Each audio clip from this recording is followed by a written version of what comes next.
नमस्कार, आदाब, जय हिंद दोस्तों। मैं हूं नौशाद और आप देख रहे हैं नौशाद एक्सप्लेन्स।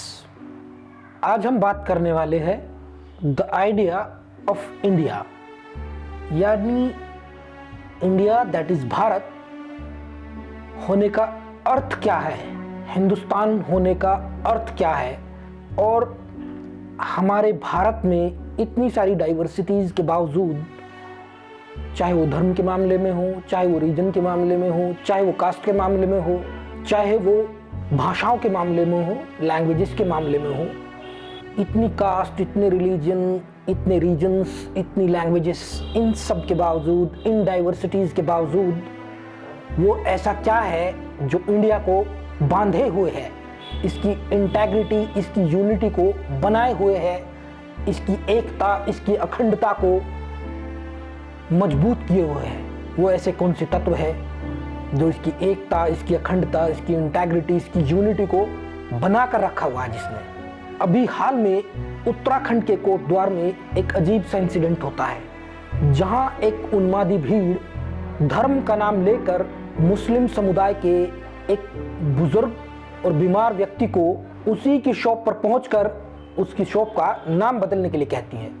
आपका नाम क्या भैया? अपना नाम? मेरा नाम मोहम्मद दीपक है भाई। मोहम्मद दीपक है आपका नाम? ठीक है, ओके। देखो, ये क्या बाबा? नहीं, बाबा यहाँ पे सिद्धबली एक ही बाबा है, वो है सिद्धबली बाबा। और जितने वो खुले ये बाबा सिद्धबली शूज वगैरह क्या है? वो सब हिंदू की दुकान है। तो मुसलमान क्या हो गया? मुसलमान नहीं भैया, बात सुनो ना, अपने बाबा क्या पहचान से कीजिए, क्या पहचान से? अपने पहचान से कीजिए आप। ये तुम्हारी पहचान है क्या? बाबा हमारी पहचान है, हमारे धर्म की पहचान है। क्या पहचान है? हमारी पहचान है भाई। आपसे है क्या उनकी दुकान? नहीं, पहले बात एक बात सुनिए, बात हो चुकी है। पहले बात हो चुकी है। हम इनके पास पहले आए थे, कर देंगे। क्या बात हो गई? पहले आए थे, हम नाम चेंज कर देंगे। बोला था इन्होंने, बोला था नाम चेंज करने के लिए। कल ये कोटद्वार छोड़ने के लिए बोले नहीं, कोई नहीं छोड़ सकता ऐसे। भाई यार, मत दिखा। कोई नहीं तक मैं आराम से कर रहा हूँ भाई, बात सुन ले। आराम से कर रहा हूँ, आराम से बात कर रहे तू हैं। चेंज करेगा भाई? एक मिनट भाई, चेंज करेगा तू नाम? तो इनमें कहा था ऊपर नाम लिखने का, नाम लिखने में कहा था कि शुभ अहमद लिख देना। तूने कब से लिख रखा नाम? मैंने तो बाबा तो 30 साल पुरानी 30 साल पुरानी दुकान है ना। तो हम जब आपके पास आए थे पिछली बार, नहीं आपने कहा है ना, आप चेंज मत करना, जो नाम है तुम्हारा वही नाम रखो। ठीक है। आपका नाम क्या भैया? अपना नाम? मेरा नाम मोहम्मद दीपक है भाई। मोहम्मद दीपक है आपका नाम? ठीक है, ओके। और क्यों आप? वही दुकान जो उस बुजुर्ग की पिछले 30 साल से कोटद्वार में मौजूद है। लेकिन भीड़ आखिर भीड़ होती है। भीड़ की आक्रामकता और इंटेंसिटी इस बुजुर्ग व्यक्ति को इंटिमिडेट करती है, यानी वो व्यक्ति, बुजुर्ग व्यक्ति घबराहट में आता है। बुजुर्ग व्यक्ति तर्क देकर भीड़ से दुकान का नाम चेंज करने में असमर्थता जताते हैं। पर भीड़ आखिर भीड़ होती है और उसका भीड़ होना ही उसको अर्थ देता है, यानी भीड़ होने का कोई स्पेसिफिक पर्पस नहीं होता। बुजुर्ग व्यक्ति के सर पे टोपी और चेहरे पर दाढ़ी होने से भीड़ को यह अधिकार मिल जाता है कि इनकी दुकान, इनके मकान और यहाँ तक कि इनके एग्जिस्टेंस यानी इनके होने पर ही सवाल खड़े कर दे। और ये वही सवाल है जो पिछले 10-12 साल से लगातार इस समुदाय से पूछे जा रहे हैं। ये वही सवाल है जो इनके नाम को लेकर, इनके काम को लेकर, इनके दाम को लेकर, इनके खान पान को लेकर लगातार इनसे पूछे जा रहे हैं। खैर, वापस सवाल पर ही आ जाते हैं। भीड़ अपनी बात पर अड़िग होती है कि आप अपनी शॉप का नाम बाबा शॉप नाम से हटाइए, और लगातार अपनी इस मांग को लेकर यह भीड़ इस बुजुर्ग व्यक्ति को इंटिमिडेट करती है।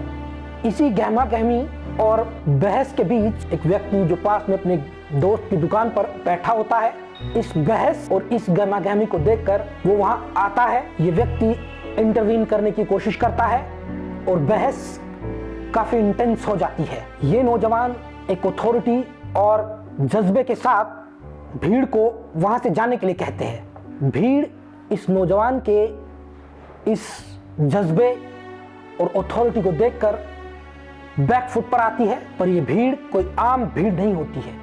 ये धर्म का झूठा चोंगा पहनकर यहाँ आती है और धर्म के नाम पर राजनीति करने वाले नेताओं की सह इस भीड़ को मिली होती है। इस नौजवान व्यक्ति के हौसले और बुलंदी को देखकर ये भीड़ खुद इस नौजवान से सवाल करती है, और वो सवाल क्या होता है?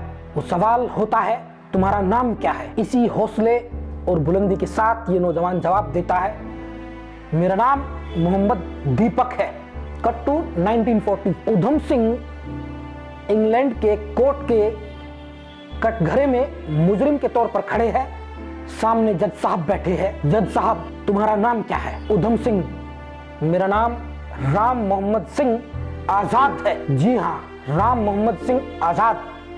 ये सिर्फ नाम नहीं था, ये उस समय के भारत के 3 मुख्य धर्मों हिंदू, मुस्लिम, सिख को रिप्रेजेंट कर रहा था। राम यानी हिंदू,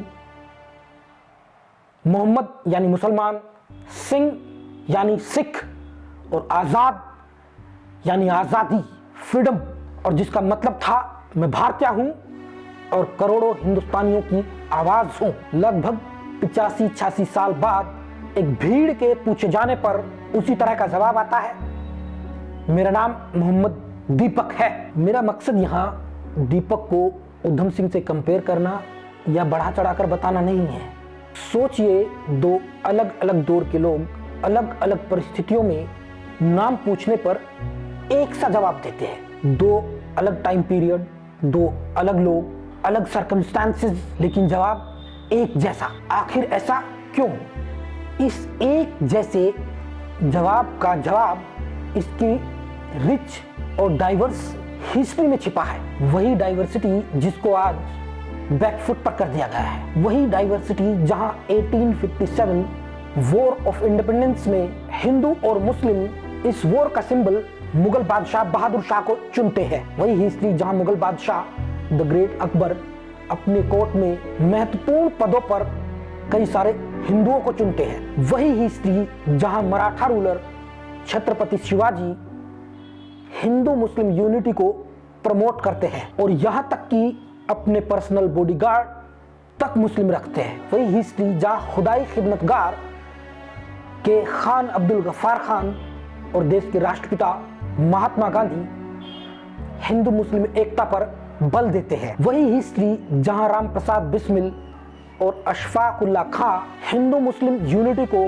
देश की आजादी के लिए सबसे महत्वपूर्ण स्तंभ बताते हैं। ये वो गंगा जमुनी तहजीब या हिंदुस्तानी तहजीब है जो 1940 में देश के क्रांतिकारी उधम सिंह को ये कहने पर इंस्पायर करती है कि मेरा नाम राम मोहम्मद सिंह आजाद है।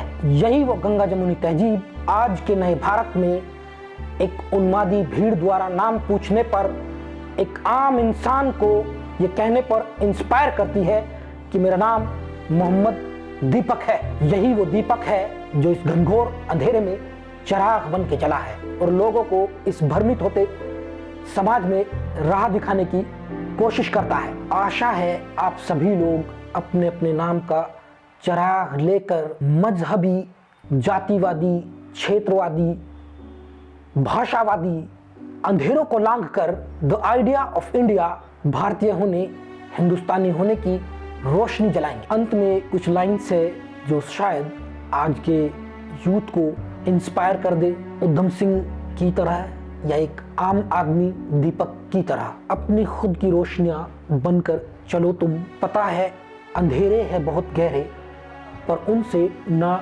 डरो तुम। वो प्रतीक्षा में है कि बुझो तुम। अंधेरे हैं हजारों उनके पास, तुमको लगेगा क्या होगा मेरे जैसे छोटे चिरागों से, मगर फिर भी जलो तुम। ना प्रतीक्षा करो सूर्योदय की तुम, एक चिराग ही काफी है अंधेरों से रोशनी की ओर जाने के लिए। जय हिंद, मैं हूं नौशाद और आप देख रहे थे नौशाद एक्सप्लेन्स।